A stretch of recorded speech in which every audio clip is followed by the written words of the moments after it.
This is the second of the StemWijzer voting guides provided by the Bonaire Future Forum.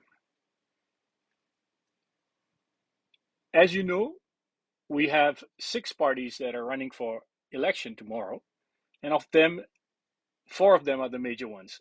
M21, the Pink Party, PDP, the Red Party, MPB, the Blue Party, and UPB, the Green Party.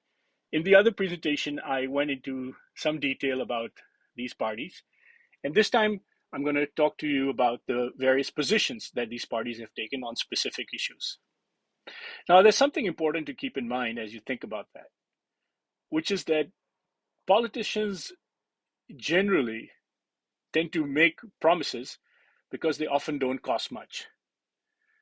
Good politicians try to convey to their voters that what various promises will cost, and they don't just use words, they actually try to give you trade offs, priorities, and timelines. Sadly, many politicians avoid that difficult process and they don't offer trade offs. They don't say that, look, if we spend money on the airport, we won't be able to spend money on roads. They also don't offer priorities, saying that it is more important right now for us to focus in on healthcare than it is to focus in on poverty alleviation or on transport. They don't give timelines. They don't tell you that something will be done in 3 months, 6 months, a year. The reason they don't do that, obviously, is because they don't want to be pinned down. Good politicians, good leaders have a healthy, trusting relationship with their voters, and they tend to share this kind of information with them. I will leave it to you to judge which of our politicians is a good one and which isn't. But one thing is clear, that all 4 of them do promise a whole lot of deliverables that one cannot but agree with. In English, we say that it is motherhood and apple pie, meaning that these are things that everybody would agree with. So, what is it that all 4 parties in their manifestos have offered? Every one of them want to offer a fair economy. They want to take care of all Bonaireans. They want to protect nature. They want to offer affordable housing. They want to preserve local culture and identity. They want to encourage sports. They want to eliminate poverty.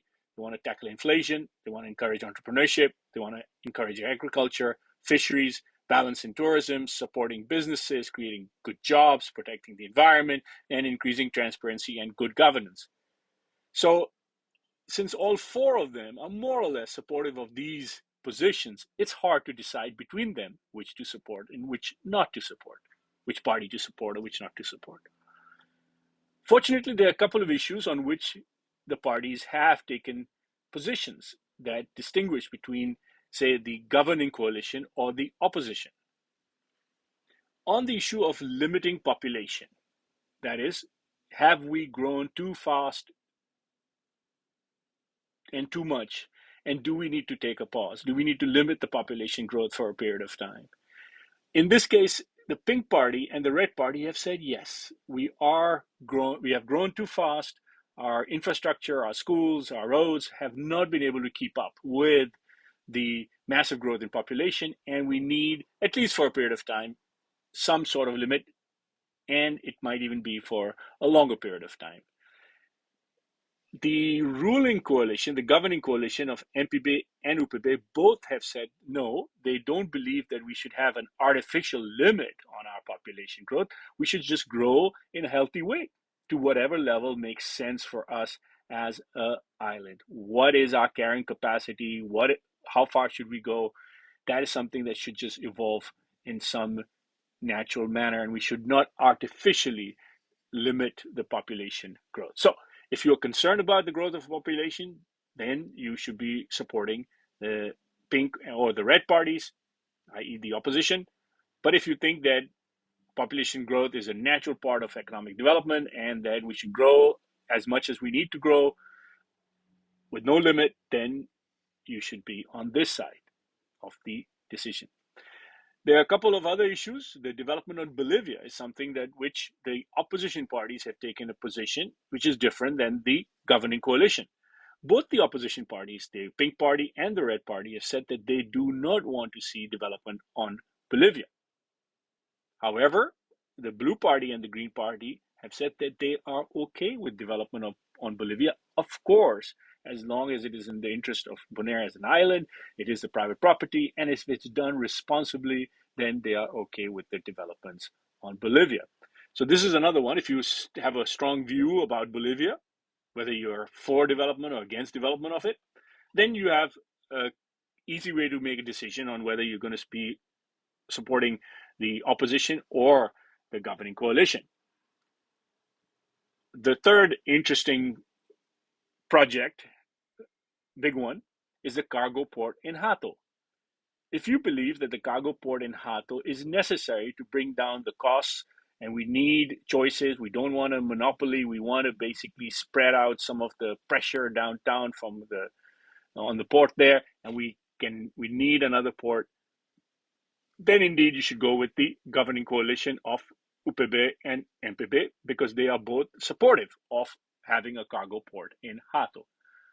On the other hand, if you believe that that is unnecessary, that the current port, if used wisely and potentially with one cruise ship limit a day, you have another pier that's available. If you buy that argument, then you would go with the opposition parties, the Pink and the Red Party, that say no, we do not need a whole new port in Hato. We can work with the one that we have. So these three positions on population, on Bolivia, and the cargo port in Hato should give you a chance to decide which side of this equation you want to be, supporting the governing coalition or the opposition. The challenge, of course, is that once you've made the decision to support the opposition or to support the governing coalition, you still have to make a choice between the two opposition parties or the two governing coalition parties. And this is where we have a couple of other positions that you can use as tests for yourself to decide who you want to support. Let's take the case of BOPEC, the Bonaire Petroleum Corporation that is located in the north of the island. There, on the opposition party side, we do have a difference. M21, the Pink Party, believes that BOPEC should be now turned into a green energy location, and there's no reason to restart it as a oil transshipment place, especially given the fact that there's such a challenge with the environment, climate change, and the problem with fossil fuels. On the other hand, if you believe that BOPEC is an asset that is of great value to the island, and if oil can be once again restarted out of Venezuela and PDVSA, and we can use Bonaire's BOPEC facility as a transshipment location, then indeed we can bring jobs and economic growth from BOPEC once again. So if you have a strong view about green energy or about fossil fuels, then you can use that as a way to decide within the opposition parties which of the two parties you want to support. If you support green energy, Pink Party. If you support economic growth, jobs, and okay with oil transshipment through Bonaire, then the Red Party. The issue of language in early education is another way for you to make a decision within the opposition parties.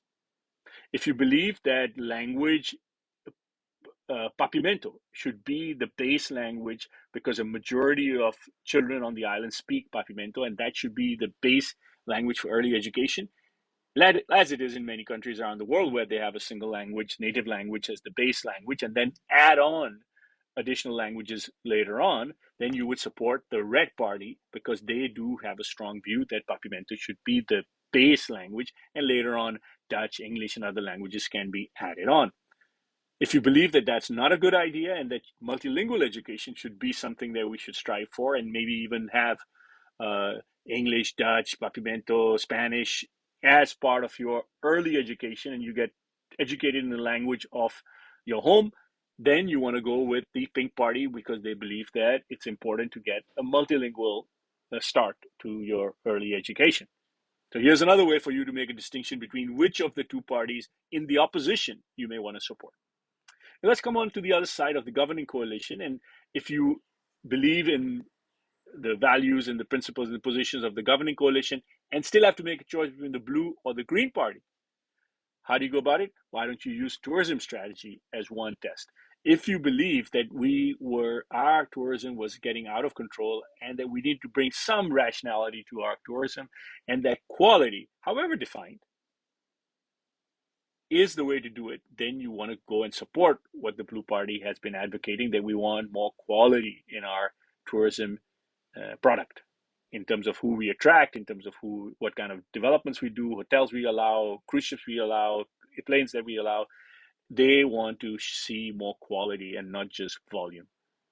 Here, they do have a difference of opinion with the Green Party, which says, look, we should have an open door policy where we don't need to artificially or by some criteria restrict the volumes of tourism that has come. It's been a great thing for the economy, and there are a lot of people who depend on jobs through tourism, and we don't want to harm their income. So here's one way that you can, within the governing coalition, you can make a distinction between these two in terms of their view of having a focus on quality and their view on having an open door to all forms of tourism. Cargill is another one. If you have a strong view one way or the other, the UPB has taken a position that they'd like to take back certainly some of the beaches and some of the water areas that Cargill has, and maybe even renegotiate the entire contract with Cargill. So that's something that you can use as a way to decide if you support UPB or not in this decision of theirs with respect to Cargill. The relationship with the Netherlands, here's another interesting one between these, on the other sides of the governing and opposition parties, where the PDB, the Red Party, generally believes that we should have more autonomy in our decision making, and NPB makes the argument that, of course, they also believe in autonomy, but it's important to have a close and trusted relationship with the Netherlands. And they have demonstrated, the Blue Party has demonstrated over the last 4 years that, look, if you have a trusted, close relationship with the Netherlands, good things happen. And there's a way to work that relationship that protects the interests of Bonaire while at the same time getting development and funds and support out of the Netherlands. Obviously, the Red Party also believes that it's important to have a healthy relationship with The Hague, but they believe that it should be done from a position of greater autonomy. So this is my effort to give you some guidance on how to go about choosing based on positions that these parties have taken in their manifestos. And if you combine this presentation with the other one on the voting guide, I hope that helps you make some wise decisions for tomorrow. I wish you the very best, and I hope this has been useful to you.